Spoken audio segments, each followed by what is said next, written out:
Epic Universe will be Universal Orlando's newest theme park when it opens by summer 2025. It's expected to open with themed lands based on Nintendo, How to Train Your Dragon, the Wizarding World, and the Universal Monsters. The Monsters area will contain a massive indoor ride and a spinning roller coaster. But what do we really know about these attractions? Let's check in on construction progress, new permit information, patents, and more to see what we can learn about the Dark Universe area of Epic Universe. Since our last update, we've continued to see dramatic changes around the Epic Universe site, including the themed beacon now added to the top of the portal into How to Train Your Dragon, one of the real minecart coaster cars at the Donkey Kong roller coaster ride, and there has been major progress on the hotel at the back of the park, with half of its floors now installed. Today, we will be focusing exclusively on the land we believe will be based on the Universal Classic Monsters. We expect this land to be named Dark Universe, based on rumors and recent trademark applications. After passing through the portal, which is covered in twisting tree roots and topped with an electrical tower-style beacon, we will enter the village of Darkmoor. This fictional village is a place where real monsters exist.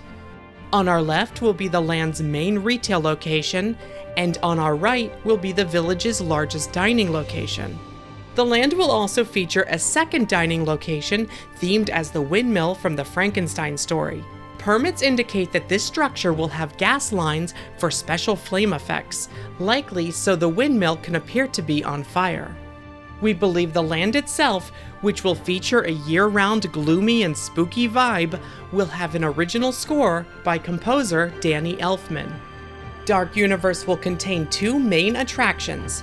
The main one will be a massive indoor dark ride set within a large Gothic manor which can be seen looming in the distance over the village. The other ride is a spinning roller coaster, zooming around behind the village's shops on the outskirts of town. Recent construction progress on the roller coaster attraction has seen a small forest of trees planted. Once they mature and grow taller, these trees here, to the left of the attraction, will help to separate the area from the back of a nearby restaurant that's located within the park's central hub. The back of the land's retail structure has been painted to match the area, and additional trees were planted here to help block the view from the coaster. New construction is happening around the coaster's covered final brake run. This wall, with a hole cut out of it, will help block the view of backstage areas while still allowing trains to transfer to the maintenance building behind the station. A similar wall can be seen on the other side of the building. Here we can see how a roll-down door has been installed in the hole in the wall, and fence theming was added to the front side, which faces guest areas. We can see what appears to be a reach envelope tester on this section of track near the final brake run. This can be used to ensure that no elements are within the rider's reach along the ride path. The area within the center of the coaster track here will be used for queue. The framing seen closer to the station building will be for a covered section of queue right before the load area. This attraction is expected to be a launched, spinning, family-friendly roller coaster, with a thrill level likely higher than something like Flight of the Hippogriff at Islands of Adventure, but lower than Hagrid's Magical Creatures Motorbike Adventure. This ride will not go upside down. The coaster was manufactured by Mack Rides, and is expected to feature a train design with back-to-back seating, similar to other spinning coasters from the same manufacturer. The seats will alternate facing forward and backward, but since the ride may employ free spinning, it will not matter which direction you start the ride facing. We will be discussing some of the rumored ride details for both this coaster attraction as well as the land's main ride, so there may be possible ride spoilers from this point on. Keep in mind, though, that none of these details have been confirmed at this time. We expect this coaster attraction to be named Curse of the Werewolf, a term that has been trademarked by the company. It is rumored that the exterior queue will be themed as a traveling village of tents, with Vargo-style wagons seen near the queue entry. The load station and the plot of the attraction is rumored to revolve around Maleva the Fortune Teller, a character from the original Wolfman film. The ride will start with a small launch, taking us to a barn-like structure in the middle of the circuit. Here is where we believe there will be a swing launch, which will launch us forward and backward through the structure multiple times, building momentum with each pass until we have enough power to clear the remainder of the ride. Rumors have said that the barn in the middle of this ride may be a place where it is always a full moon, and may represent our personal transformation into a werewolf, as we have been afflicted with the curse. The main ride for the Dark Universe Land will take place in this massive show building. We expect this attraction to be named Monsters Unchained: The Frankenstein Experiment, a term that was only recently trademarked by the company.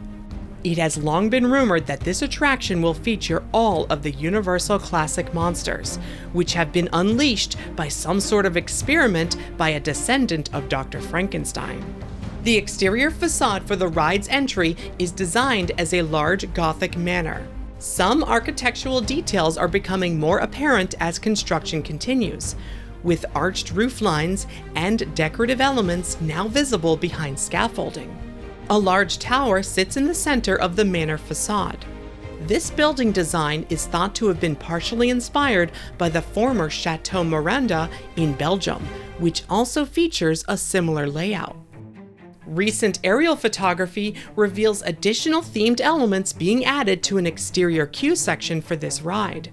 This exterior queue area seems to resemble an old, dilapidated garden, almost in the style of a graveyard, with garden walls separating different sections of queue. The queue entry for the attraction can be seen in front of the building, with a winding pathway leading to the manor's front door. This concrete path may turn out to be themed as a small bridge over an old, dried-up moat in front of the building. Thanks to recent permit information, we now know some of the names for the different queue areas located within the manor itself. The first of which is a grand staircase, featuring 2 sets of rounded stairs upon first entering the manor. Other areas are labeled as the study, library, great room, dining room, and corridor.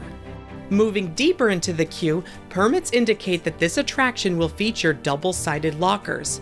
Similar to the setup at Velocicoaster, this will allow riders to keep their personal belongings on them while waiting in line, then stow them shortly before riding the ride and retrieve them on their way out. Lockers will be required for bags and loose articles because this attraction is expected to employ a Kuka arm ride system, similar to Harry Potter in the Forbidden Journey. Like that ride, this ride will feature seating attached to a moving robotic arm, which will be traveling along a tracked ride path through multiple scenes. Unlike Forbidden Journey, the load and unload area for Monsters Unchained is expected to be rounded and not in a straight line. Universal has patented several different technologies to be used within a rounded load area, and the patent illustrations show a Kuka arm ride vehicle.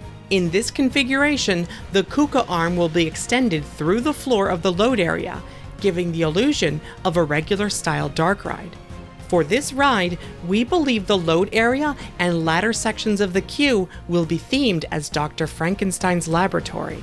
The ride vehicles themselves are expected to be themed as part of an experiment, and patent images even show gears, coils, and medical table-like seating for the ride. The possible ride name, the Frankenstein Experiment, reinforces the rumors that we ourselves are participating in an experiment. It has been reported that the track for this attraction was manufactured by Peterson Incorporated. While that company has produced Roller Coaster Track in the past, we no longer believe that this ride will feature Roller Coaster Track. Instead, it is expected to use the same type of pinch track that Forbidden Journey uses. This graphic shows the ride's layout, and it was created using the latest permit information available publicly from the Orange County permitting site. In this graphic, we can see where the queue entry is, including those manor-themed queue areas. The extended queue area, including the garden, can be seen behind the manor, and then the 2-story interior queue continues to the right, passing through a hallway of double-sided lockers as we make our way to the rounded load area, now confirmed by recent permits. The dark purple area seen in this image may represent the attraction's main ride path, winding from scene to scene with some divider walls between areas visible. Unlike Forbidden Journey, we can now confirm that this attraction will not contain projection screen carousels. Those moments on Forbidden Journey where our ride vehicles move in sync with the screens for several sections of the ride will not be utilized on this ride at all. Instead, it has been long rumored that this ride may feature more physical sets and animatronic figures. However, that does not mean that this ride will not feature some type of screens. New rumors suggest that this attraction will feature some large LED screen displays in certain scenes. Recent attractions like the Bourne Stuntacular and VillainCon Minion Blast feature large-scale LED screens. Unlike projections, these types of displays allow for brighter lighting and even create their own light source, so can be more useful depending on the needs of an attraction. The latest ride layout seems to include a curved section here at the middle point of the ride, which may be for one of these large screen sections. Universal has even patented a type of technology for curved LED screens for use on dark rides. The animatronic monsters for this attraction are being manufactured by Roush Industries and are rumored to include characters like Frankenstein's monster, Dracula, the Mummy, Creature from the Black Lagoon, Hunchback, the Wolfman, and more. Permitted plans also describe an exit gift shop, seen here at the right side of the Manor facade. A recent trademark for the Manor Storehouse may be the name for this gift shop.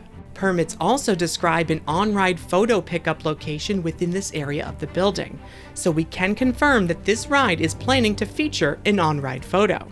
And one last thing mentioned in the permits for the front of this building, as well as other areas of the Dark Universe land, are what is described as fog rooms. Permits say that these will be used for fog equipment. So we can imagine a day not too far from now when we will be walking down a winding street of the Darkmoor Village and we start to see a large manor appear in the distance through the rolling fog.